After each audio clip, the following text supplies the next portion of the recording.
বিভিন্ন শ্রেণী পেশার মানুষ আজকে এখানে উপস্থিত হয়েছেন। আপনাদেরকে একটা দীর্ঘ লড়াইয়ের প্রস্তুতি নিতে হবে।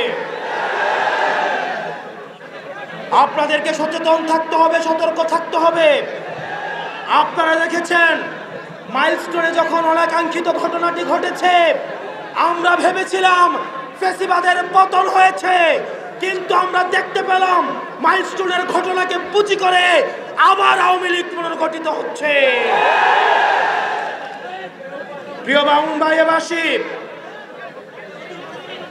আমাদের ফ্যাসিবাদ বিরোধী প্রত্যেকটি রাজনৈতিক দলকে আহ্বান করব,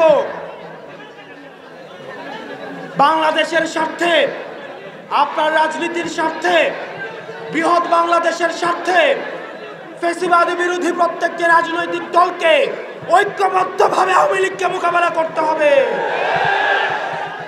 একই সাথে সাথে একটি গণতান্ত্রিক উত্তরণের জন্য আমরা যে সংস্কার প্রস্তাবগুলো দিয়েছি, এই সংস্কার প্রস্তাবের আশু বাস্তবায়নের মধ্য দিয়ে একটি গ্রহণযোগ্য নির্বাচনের দিকে যেতে হবে।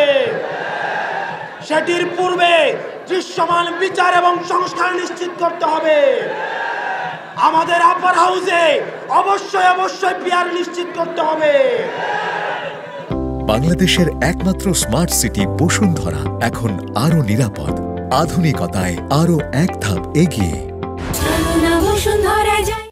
প্রিয় ব্রাহ্মণবাড়িয়াবাসী, আমাদের অতীতের শাসকরা আমাদের একটা ভঙ্গুর স্বাস্থ্য ব্যবস্থা দিয়ে গিয়েছে। আপনি রাস্তায় বের হন, আপনি বাসে চাপা পড়ে মরবেন। আপনি হসপিটালে যান, চিকিৎসার অভাবে মারা যাবেন। আপনি বিমান দুর্ঘটনায় মারা যাবেন, লঞ্চ দুর্ঘটনায় মারা যাবেন।